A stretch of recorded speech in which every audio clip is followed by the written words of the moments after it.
Épisode Magnifica Humanitas, l'art de l'arrivée tardive. Chapitre 1. Une signature pour 2 Léons. 135 ans jour pour jour entre 2 encycliques. Coïncidence inspirée ou méthode ? Lundi 25 mai 2026, midi, heure de Rome.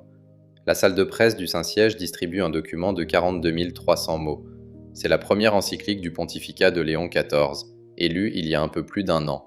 Autrement dit, l'une des formes les plus solennelles par lesquelles un pape s'adresse à toute l'Église. Son titre, Magnifica Humanitas, la magnifique humanité. Son sous-titre, sur la sauvegarde de la personne humaine au temps de l'intelligence artificielle. 245 paragraphes, selon le décompte officiel communiqué ce matin-là. Mais le détail décisif n'est pas le volume, ce n'est même pas la date de publication. L'encyclique est signée du 15 mai, le 15 mai 2026.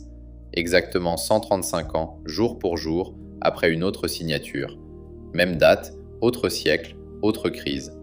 Le 15 mai 1891, Léon XIII publiait Rerum Novarum, littéralement « des choses nouvelles », le texte qui fonde la doctrine sociale catholique moderne. Cette symétrie n'est pas seulement une coïncidence heureuse, elle est mise en scène par la communication vaticane elle-même. Dès le matin du 25 mai, les titres rappellent le 135e anniversaire de Rerum Novarum. Robert Prévost a choisi le nom Léon lors de son élection, en mai 2025. Et ce choix répondait déjà à un projet précis. Le geste est revendiqué, il est calculé, et c'est précisément ce qui le rend lisible. En face, le contraste est brutal. Pendant que le Vatican préparait sa publication, la semaine tech américaine encaissait plusieurs secousses majeures. Vendredi 22 mai, OpenAI dépose confidentiellement son dossier S1 auprès de la SEC, autrement dit, le document préparatoire à une entrée en bourse américaine, en vue d'une introduction en bourse autour de 1000 milliards de dollars, selon Fortune et Axios. Jeudi 21 mai, Donald Trump annule en 24 heures la signature d'un décret présidentiel sur l'intelligence artificielle, après 3 coups de fil de Musk, Zuckerberg et David Sachs, selon la reconstitution de Sémaphore. Mardi 26 mai, à Sydney, Sam Altman dit à Matt Comyn de la Commonwealth Bank, je cite, « Je suis ravi de m'être trompé », à propos de la disparition imminente des cols blancs qu'il annonçait depuis plusieurs années. Au milieu de cette agitation à temps court, le Vatican signe une lettre qui se positionne sur 135 ans. C'est tout le contraste. Voilà la scène. 2 temporalités se regardent sans vraiment se parler. Et dans cet épisode, la question n'est pas de savoir si Rome a raison sur l'intelligence artificielle. Elle est plus précise. Que vaut une autorité qui accepte de parler tard, mais qui cherche à parler longtemps ? C'est la question de cet épisode. Chapitre 2. Le motif du rattrapage. 4 siècles d'arrivée tardive. Le magistère central, c'est-à-dire l'autorité officielle d'enseignement de l'Église autour du pape et des évêques, accompagne rarement une rupture technique au moment où elle surgit. Il pivote souvent après défaite. Pour comprendre le coup de mai 2026, il faut d'abord tenir le compteur du temps perdu. Galilée est condamné en 1633 pour avoir soutenu que la Terre tourne autour du Soleil. Il faudra attendre 1992 pour que Jean-Paul II reconnaisse publiquement les erreurs commises par les juges de l'époque. Cette reconnaissance arrive au terme des travaux d'une commission pontificale, 359 ans. L'historien Maurice Finocchiaro, spécialiste du procès, rappelle toutefois que ce n'est pas une annulation juridique pure et simple. C'est une reconnaissance, une reformulation, une sortie par le haut. Rome n'a jamais formellement révoqué l'arrêt de 1633. L'arrêt a surtout glissé sous l'oubli. Dans les années 1830, Grégoire XVI gouverne les États pontificaux et bloque le chemin de fer dans ces territoires. Bloque aussi l'éclairage au gaz. L'argument officiel parle des âmes. Mais le motif réel, raconte l'historien David Kertzer, n'a rien de spirituel. Il s'agit d'éviter qu'une bourgeoisie commerciale ne se développe et ne réclame des réformes libérales qui menaceraient le pouvoir temporel du pape. La technique gêne parce qu'elle déplace le rapport de force, pas parce qu'elle offense Dieu. 26 ans plus tard, en 1864, Pie IX publie le Syllabus des erreurs. 80 propositions y sont condamnées par Rome. La 80e est limpide. Elle énonce que le pontife romain peut et doit se réconcilier avec le progrès, le libéralisme et la civilisation moderne. Et cette proposition est officiellement condamnée comme erreur. En clair, en 1864, l'idée d'une réconciliation avec le progrès libéral devient une position explicitement condamnée par Rome. 6 ans après le Syllabus, en septembre 1870, les Bersagliers, les fantassins d'élite de la nouvelle armée italienne, entrent dans Rome par la Porta Pia, l'une des portes de la ville. Les États pontificaux disparaissent, le souverain temporel devient alors prisonnier du Vatican. Ce statut durera jusqu'aux accords du Latran en 1929, les traités qui créent l'État de la Cité du Vatican et règlent les rapports avec l'Italie. La défaite politique est complète et elle s'étend sur 60 ans. 21 ans après cette défaite, Léon XIII publie Rerum Novarum, la doctrine sociale catholique moderne, c'est-à-dire la réflexion officielle de l'Église sur le travail, la justice sociale, l'économie et le pouvoir, s'institutionnalise là en 1891. Pas comme simple prophétie, comme réponse après la perte. L'Église vient de perdre son territoire, sa bataille politique contre la civilisation moderne et sa capacité à peser dans l'ordre temporel. Reste un espace où ni l'État libéral ni le socialisme militant n'ont encore d'autorité morale incontestée. Le travail, la pauvreté ouvrière, la condition industrielle. Léon XIII s'y installe. Et il rédige un document si bien construit qu'il va peser sur un siècle de législation sociale en Europe. Les démocraties chrétiennes allemandes, italiennes, françaises d'après-guerre s'y réfèrent constamment. Le motif est posé, il se répétera. En 1968, Paul VI publie Humanae Vitae, de la vie humaine, pour interdire la pilule contraceptive, 8 ans après sa mise sur le marché américain en 1960. En 1987, le cardinal Ratzinger, futur Benoît XVI, signe Donum Vitae, le don de la vie, pour interdire la fécondation in vitro, 9 ans après la naissance de Louise Brown en 1978. À chaque fois, la curie centrale, l'administration romaine du pape, son appareil de gouvernement, arrive après l'innovation, pas en anticipation, en récupération doctrinale, sur le seul front où la voix papale peut encore se faire entendre. C'est cela, l'art de l'arrivée tardive, perdre l'initiative technique, puis tenter de reprendre l'initiative morale. Chapitre 3. L'Église a deux corps. D'un côté, une institution qui fait de la science par les ordres réguliers, les communautés religieuses comme les Augustins, les Jésuites ou les Bénédictins. De l'autre, une institution qui la régule par la curie. Et en 2026, un défi nouveau change le calcul. L'autre versant doit être tenu, sans quoi le tableau devient injuste et la lecture du geste de Léon XIV devient trop simple. Dans les années 1860, dans un monastère augustin de Brno en Moravie, un moine se penche sur des rangées de pois cultivés. Il croise les variétés, note les caractères des descendants, remplit des registres pendant 8 ans. C'est Gregor Mendel. Il fonde la génétique scientifique sur ces croisements, et il publie ses Versuche über Pflanzenhybriden en 1866. Rome ne l'inquiète à aucun moment. Le drame de Mendel, c'est que personne ne le lit avant les années 1900, pas que sa hiérarchie l'ait étouffé. En 1927, un prêtre belge nommé Georges Lemaître publie un modèle cosmologique issu de la relativité d'Einstein. Le terme de Big Bang n'existe pas encore, c'est Fred Hoyle qui l'inventera en 1949 pour s'en moquer. Lemaître présidera l'Académie pontificale des sciences sous Pie XII. La théologie catholique, à ce moment-là, accueille une cosmologie expansionniste qui inquiète encore certains physiciens. Pie VII, dans les années 1820, soutient des campagnes de vaccination contre la variole avec une fermeté administrative qui surprend encore aujourd'hui. Bien avant lui, des réseaux missionnaires catholiques avaient participé à la diffusion de pratiques d'inoculation dans plusieurs territoires colonisés. Encore plus en amont, les monastères médiévaux avaient joué un rôle décisif dans la mesure du temps, la discipline des heures et le perfectionnement des horloges mécaniques. La science catholique existe. Elle ne se déploie pas d'abord dans les bureaux du magistère central. Elle se déploie dans les ordres réguliers, ces grandes congrégations religieuses, augustins, jésuites, bénédictins, qui sont historiquement des laboratoires de fait. La résistance vient plutôt du magistère central quand la technique menace l'ordre temporel ou la doctrine morale. L'ordre temporel, ici, veut dire le pouvoir concret, les États, les lois, les institutions, les rapports de force. Et Léon XIV, dans cette dualité, n'est pas un cardinal de curie. C'est Robert Francis Prévost, né à Chicago en 1955, augustin depuis 1977. Le même ordre que Mendel. Docteur en droit canonique, le droit interne de l'Église, diplômé de l'Angelicum, l'université pontificale dominicaine à Rome.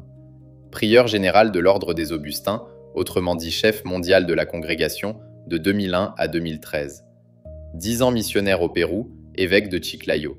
Il n'arrive pas dans le débat IA en visionnaire technique ni en théologien naïf.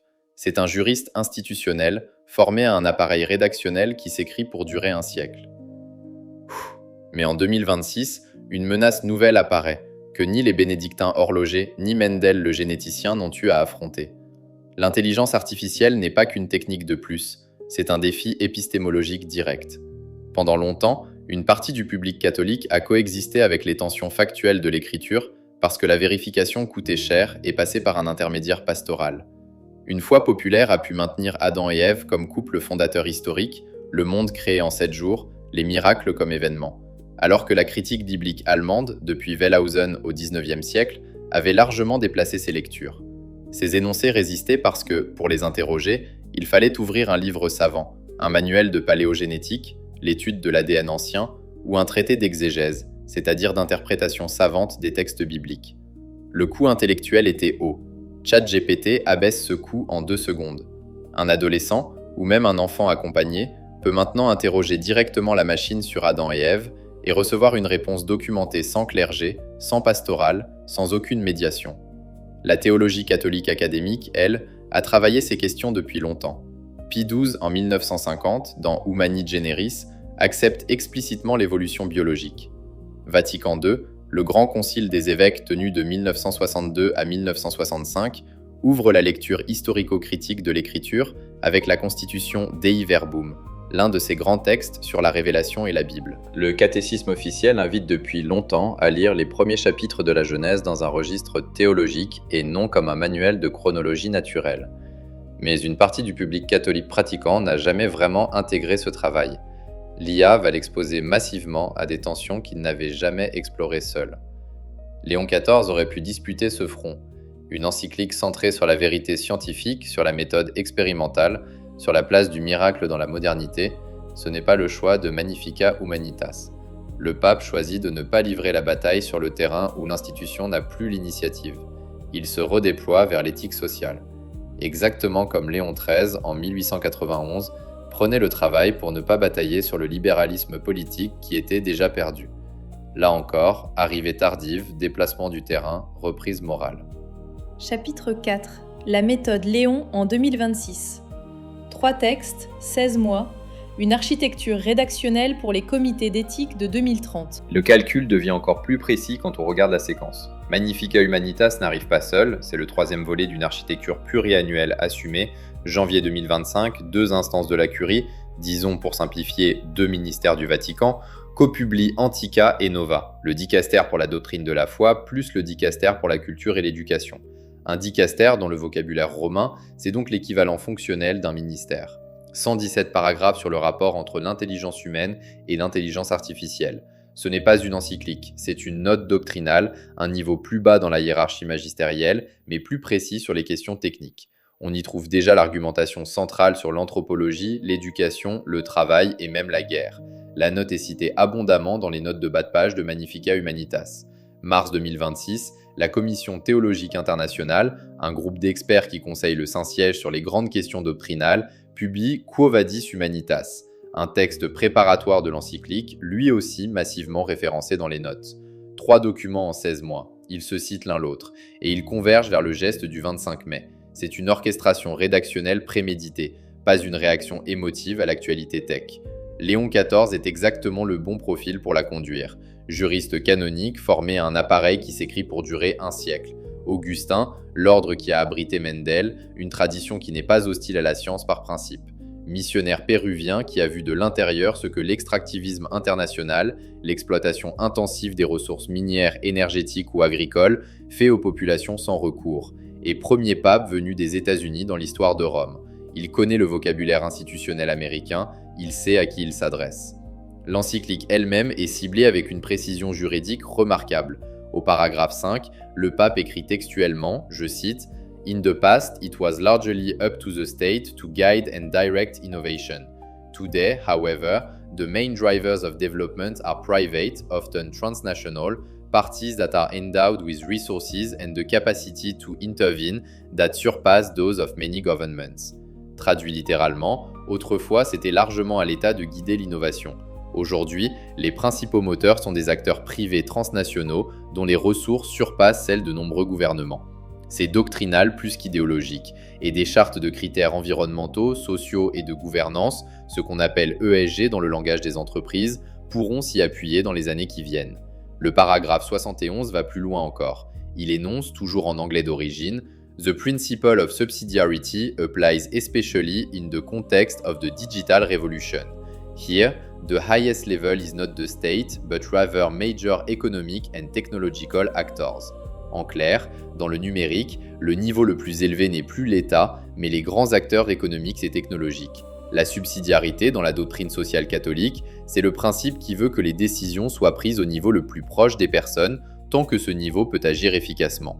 Et Léon XIV acte que dans le numérique, ce niveau le plus haut a quitté l'institution publique pour passer aux plateformes. Rarement une formulation pontificale avait reconnu aussi nettement ce déplacement du pouvoir normatif. Et le paragraphe 67 franchit un seuil supplémentaire. Le pape y inclut, et je cite mot pour mot, « Patents, algorithms, digital platforms, technological infrastructure and data ». Donc, brevets, algorithmes, plateformes, infrastructures techniques et données. Il les inclut dans la destination universelle des biens, la doctrine qui pose que les ressources de la Terre doivent profiter à tous, pas à quelques-uns. Cette catégorie n'est pas anodine. C'est l'argument sur lequel s'appuyaient les théologiens latino-américains des années 70 et 80 pour justifier la réforme agraire et l'expropriation foncière. Léon XIV suggère d'étendre ce périmètre aux actifs intellectuels du capitalisme algorithmique. La formule est prudente, mais juridiquement, elle est lourde. La réception côté tech donne un premier indice de cette destination réelle. Le lundi 25 mai même, Chris Olah, cofondateur d'Anthropic, publie des commentaires sur le site de son entreprise, pas seulement sur un compte personnel. Ce détail compte, au moins une partie du secteur reçoit l'encyclique comme un apport intellectuel sérieux. Magnificat Humanitas n'est donc pas seulement adressée aux fidèles, elle parle aussi aux juristes ESG, aux comités d'éthique d'entreprise, aux administrateurs indépendants et aux futurs régulateurs qui chercheront, autour de 2030, un appui doctrinal hors du circuit politique ordinaire. Chapitre 5. Faut-il l'écouter ? Le Vatican mesure le temps en décennies, le secteur tech en trimestres. Deux jeux qui ne se croisent pas souvent. La question reste entière, et au moins 3 lectures se tiennent ensemble, sans pouvoir y hiérarchiser facilement. Un directeur des systèmes d'information dans un grand groupe en 2026 n'a aucune urgence opérationnelle face à cette encyclique. Aucun client ne lui demandera demain matin de prouver que ses fournisseurs IA respectent la doctrine sociale catholique. La lettre papale n'est pas opposable en droit, autrement dit, on ne peut pas l'invoquer directement comme une règle obligatoire devant un juge. Elle ne change rien à l'arbitrage entre Claude et GPT pour son prochain projet de production. Ignorer Magnificat Humanitas en 2026 ne constitue pas une faute professionnelle. Un juriste d'entreprise qui prépare les chartes d'éthique IA et les rapports ESG pour les 5 prochaines années est dans une autre situation. Le document est citable, durable, équilibré, et il vient d'une institution sans enjeu commercial ni électoral immédiat. Beaucoup de comités d'éthique pourraient le reprendre. Dans 18 mois, un avocat pourra déjà la citer comme arrière-plan doctrinal dans un dossier de discrimination algorithmique. Dans 3 ans, certaines clauses de contrat fournisseurs IA en zone européenne pourraient y faire référence explicitement. Et pour qui veut comprendre le calcul stratégique d'une institution à temps long face à la tech, l'enjeu monte d'un cran. L'arithmétique se voit au compteur. Le Vatican raisonne sur 135 ans entre Rerum Novarum et son anniversaire de cette année. OpenAI raisonne sur une fenêtre boursière de quelques mois. Les deux institutions ne jouent pas le même jeu. Et il n'y a aucune raison qu'elles se rencontrent à court terme. Mais à temps long, l'institution patiente dispose d'un avantage. Elle n'a pas besoin d'avoir raison tout de suite. La doctrine sociale catholique institutionnalisée en 1891 a structuré une partie de l'imaginaire social européen du siècle suivant. Les conventions collectives françaises, la sécurité sociale de 1945, plus loin encore l'État social allemand d'après-guerre, rien de tout cela ne vient mécaniquement de Rome, bien sûr. Mais l'imaginaire social chrétien nourri par Rerum Novarum a pesé dans les partis, les syndicats, les conférences épiscopales, ces assemblées nationales d'évêques et les compromis de la reconstruction. Pas l'année d'après, sur un siècle. A l'inverse, Laudato Si, l'encyclique écologique de François en 2015, n'a pas freiné les émissions de carbone industrielles. 11 ans plus tard, les trajectoires d'émissions restent d'abord déterminées par les marchés, les technologies et les politiques publiques, pas par l'autorité morale d'une lettre papale. L'institution patiente peut aussi perdre. Les deux lectures restent vraies en même temps. Les tenir simultanément évite à la fois la naïveté du croyant qui pense que parce que le pape parle, ça change tout, et le mépris du sceptique qui pense que parce que le pape parle, ça ne change rien. Reste un point essentiel pour finir. Léon XIV n'écrit pas pour convaincre les ingénieurs d'OpenAI de se convertir. Il réoccupe le terrain de l'autorité morale au moment précis où ce terrain est en train d'être vidé. Pendant que les dirigeants des labos reculent sur leurs prophéties à la veille de leurs introductions en bourse, que les présidents américains annulent leurs décrets sur 3 coups de fil entre mercredi soir et jeudi matin, que les régulateurs européens se replient sur l'AI Act, le règlement européen sur l'intelligence artificielle, avec l'Omnibus de mai, un paquet de simplifications législatives, Rome publie une encyclique qui se cite seule, qui s'inscrit dans une architecture pluriannuelle et qui pose des paragraphes durables pour les chartes de demain. Si même cette voix-là parle et que rien ne bouge, qu'est-ce qui peut encore borner la concentration de pouvoir privé dans la décennie qui vient ? Voilà la question que Magnificat Humanitas pose. Elle n'est pas une solution opérationnelle, elle est une borne morale, une tentative de dire « il existe encore un dehors moral au marché de l'intelligence ». L'encyclique ne résout pas cette tension, elle la rend visible, et c'est précisément pour ça qu'elle compte. Vous écoutiez Magnificat Humanitas, l'art de l'arrivée tardive. Les références principales de cet épisode sont indiquées dans la description, avec les textes cités et les articles mentionnés. Merci d'avoir écouté jusqu'au bout. Si cet épisode vous a parlé, partagez-le.